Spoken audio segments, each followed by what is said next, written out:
Welcome to Sleepy Classic Tales.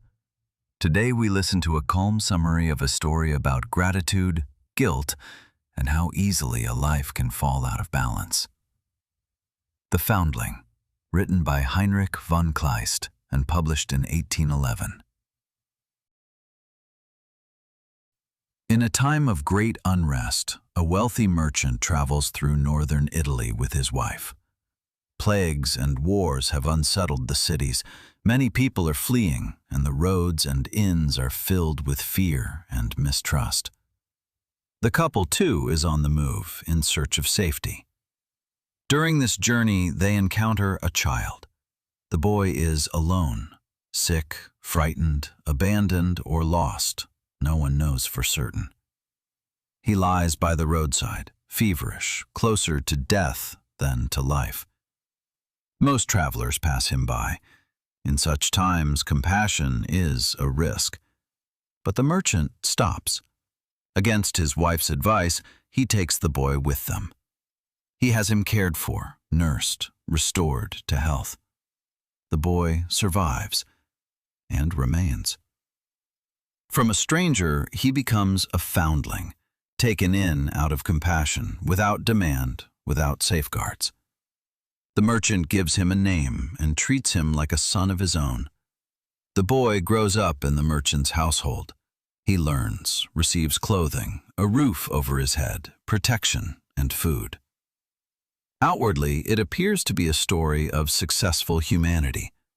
Yet, from the beginning, something unspoken hovers over this relationship. The boy remains dependent.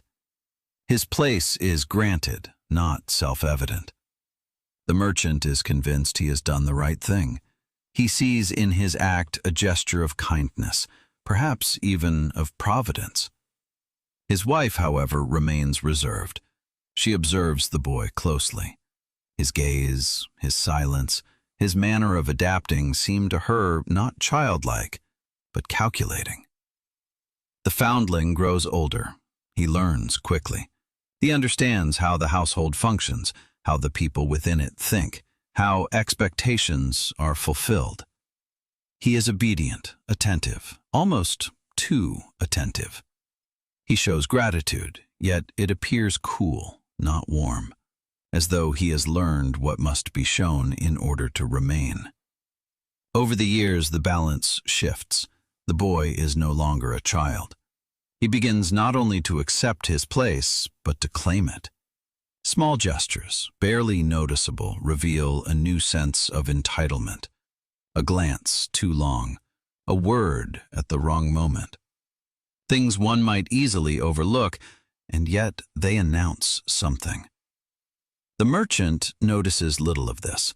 For him, the foundling remains the rescued child, the proof of his humanity. His wife, however, senses that something is changing, that gratitude is not always harmless, and that from dependence, something can grow that can no longer be controlled. The story that begins here is not one of evil intentions from the outset. It is one of closeness that grows wrongly, and of compassion whose consequences no one fully considered. Over the years, the boy becomes a young man. His place in the house is secure, yet never clearly defined. He is neither servant nor true son.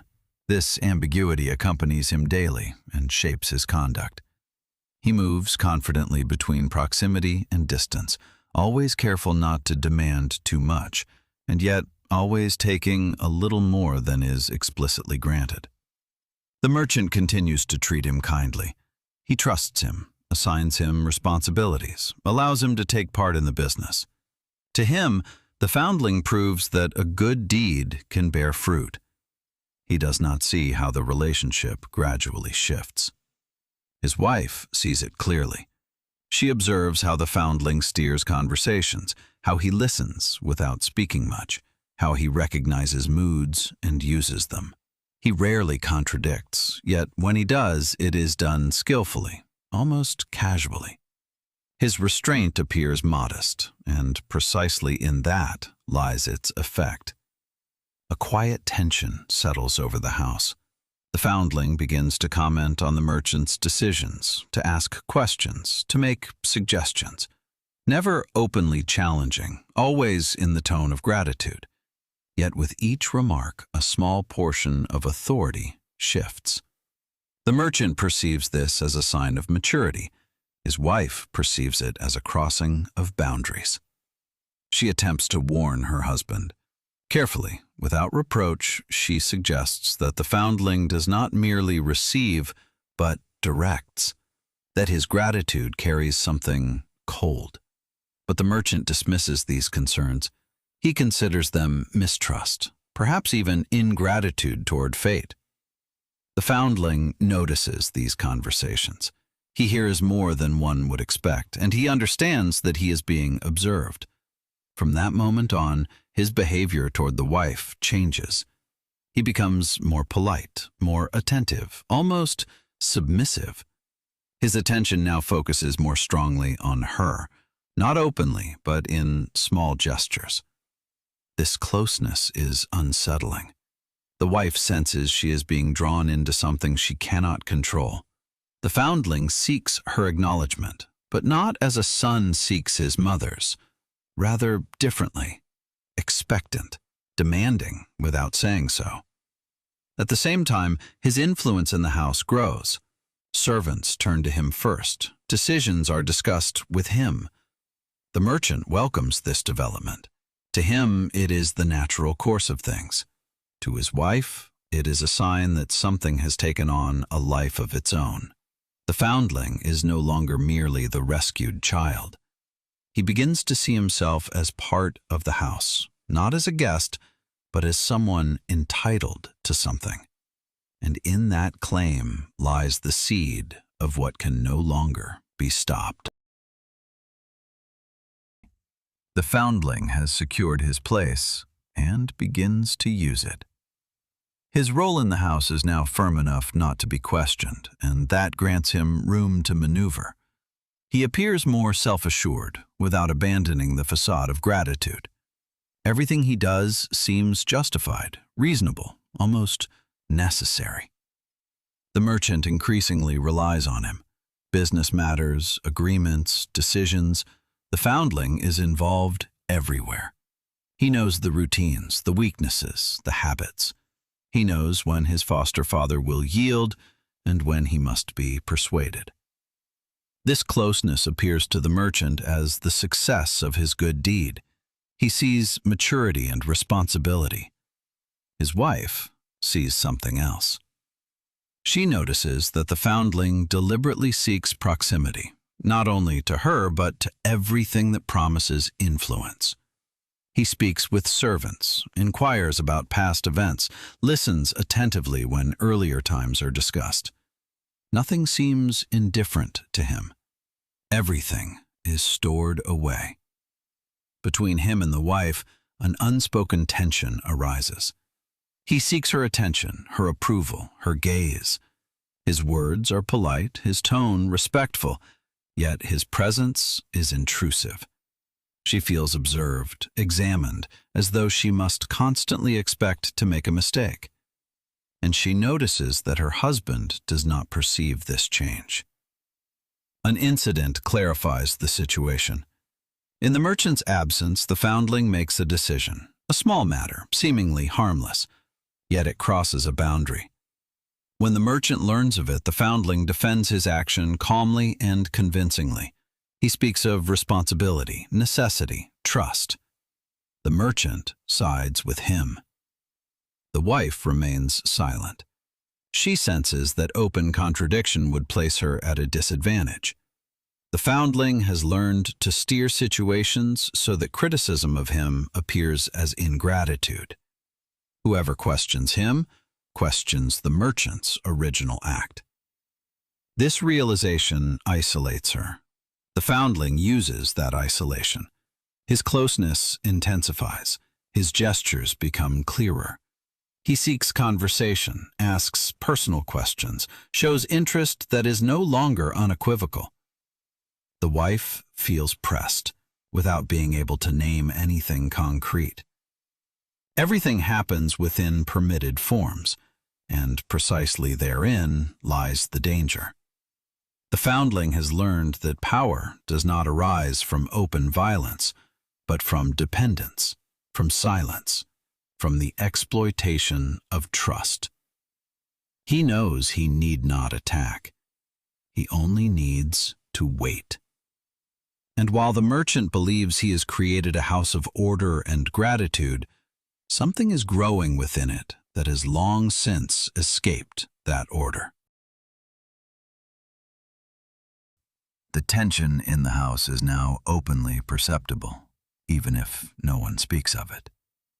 The foundling moves through the rooms with a self-assurance as though they belonged to him. His voice grows calmer, his posture more secure. He no longer asks questions, he makes assumptions, and those assumptions are rarely corrected. The merchant trusts him blindly. He is proud of what has become of the rescued boy. In his eyes, everything he believed in is confirmed, that kindness is rewarded, that trust shapes people. Any criticism of the foundling he perceives as an attack on this conviction. His wife feels her influence diminishing. She notices that her words carry less weight, that decisions are increasingly made without her. When she voices concerns, the merchant reacts irritably.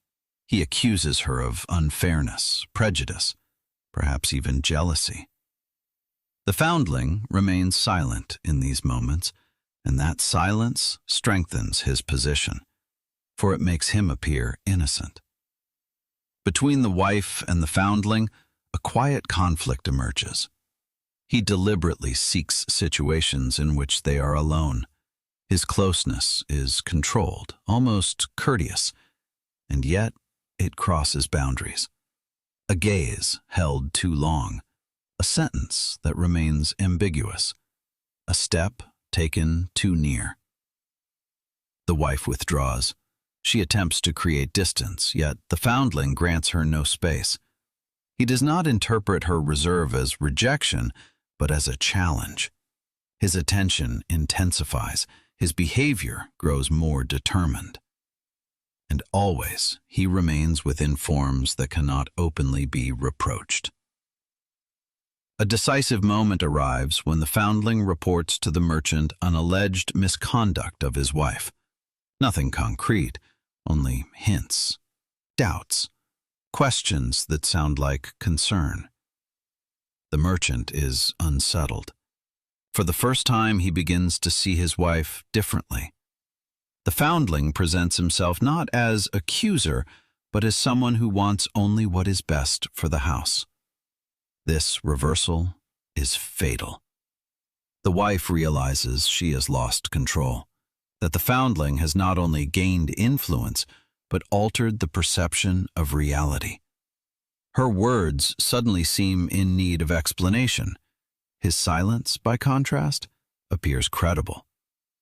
The foundling has achieved what he desired, not through violence, not through open threat, but through patience. The house that took him in begins to turn against its original order, and the merchant, convinced of his own goodness, fails to see that he has long since become part of a game whose rules he no longer determines. After the foundling's insinuations, nothing is as it was. The merchant now regards his wife with a caution she immediately senses. Questions are asked differently, glances held longer, silence grows heavier. Doubt has taken root, quietly yet effectively. The wife attempts to clarify the situation. She speaks with her husband, explains herself, defends herself, asks for trust. Yet every word seems only to worsen her position. The merchant listens, but his answers remain evasive. He seeks no open conflict, yet precisely this hesitation strengthens the foundling's position. The foundling remains calm. He behaves correctly, reservedly, almost humbly.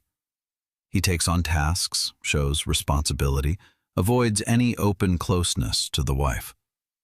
Outwardly, he appears irreproachable. His strategy is now complete. He need do nothing further to exert influence. The situation works for him. The wife becomes isolated. Servants avoid direct contact. Conversations fall silent when she enters the room. She senses mistrust, though no one voices it. The foundling has altered the house in a way that cannot be reversed. In her despair, she makes a decision. She confronts the foundling alone, without witnesses. She challenges him about his behavior, his insinuations, the destructive effect of his words. The foundling listens, calmly, attentively, almost kindly. Then he answers. He denies nothing directly. He suggests everything is a misunderstanding, that he only wished to help, that he was concerned. His words are chosen so carefully that they distance him from any guilt while simultaneously deepening doubt about the wife. At the end of the conversation, she understands she has lost. The foundling has learned how to shape truths without lying, how to distribute blame without articulating it, and how to destroy trust without ever openly attacking. The merchant learns of this conversation, not from his wife, but from the foundling. Again in hints, again cloaked in concern, again in such a way that the merchant believes himself caught between two sides, though the balance has long since shifted. The wife recognizes she has no allies left. The house that was meant to shelter her has become foreign, and the man she trusted now believes more in the gratitude of the rescued than in the words of his own wife. The foundling has nearly reached his goal, not through violence, not through threat, but through the slow destruction of trust. And what follows can no longer be stopped. The situation intensifies. The merchant makes decisions without involving his wife. Conversations take place behind closed doors. What was once a shared household is now divided into camps, and she stands alone. The foundling has achieved that she is mistrusted. He himself remains untouchable.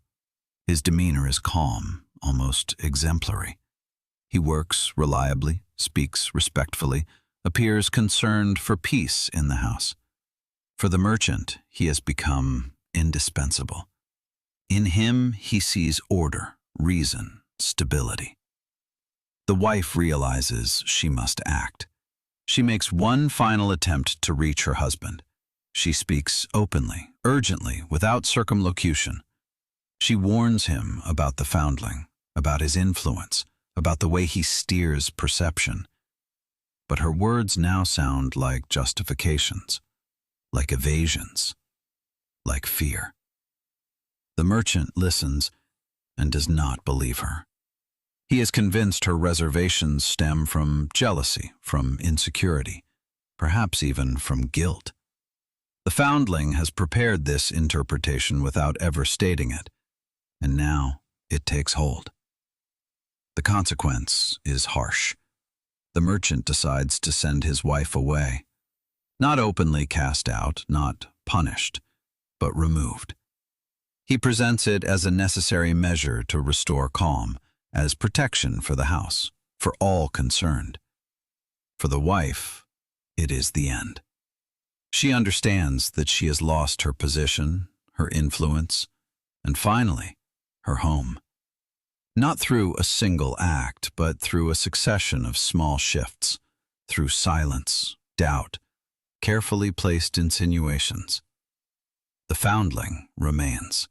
He now assumes tasks that previously belonged to the merchant or his wife. His influence is complete. He moves through the house as though he had always owned it, and no one questions this development any longer. Yet within this apparent order lies something uncanny. The merchant begins to feel uneasy, Not concretely, not tangibly, rather as a quiet discomfort. He senses that something is wrong, yet cannot name it. The foundling is correct, reliable, calm, and precisely this flawlessness now feels strange. A suspicion begins to grow. Too late. The merchant starts to sense that his good deed not only had consequences, but set in motion a dynamic that escaped his control.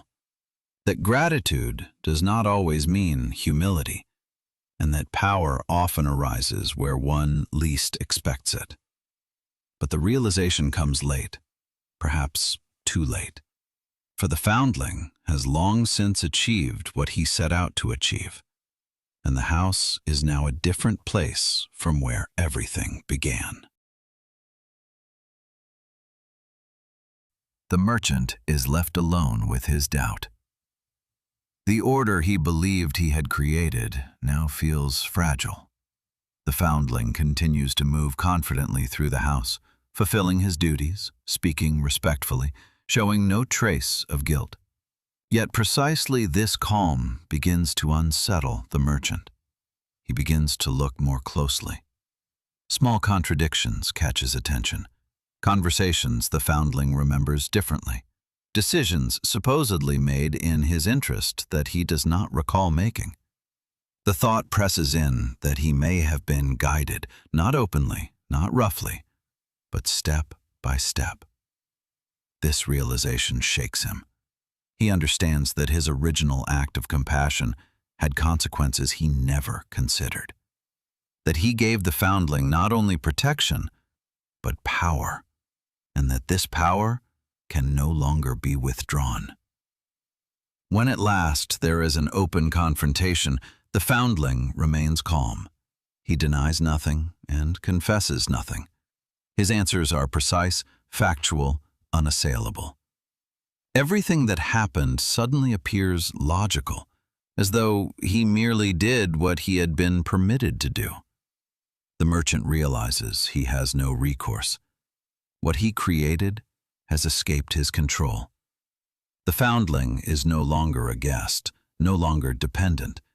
He has become part of the house, and that part cannot simply be removed without destroying everything. The story ends without resolution, not with justice, not with redemption.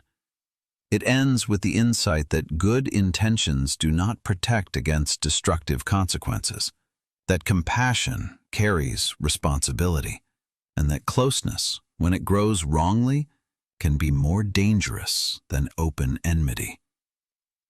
The foundling remains, not as the grateful one, not as the guilty one, but as the result of a decision that was never fully thought through.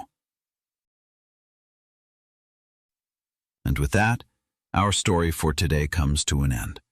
A story about closeness without belonging, about care without equality, and about the consequences of silent dependence. Perhaps you are now wondering, how strongly does this calm, short version differ from Heinrich von Kleist's cool, distanced original? What did it truly mean at that time to be a foundling? And why did he remain a stranger in his own house, even after years?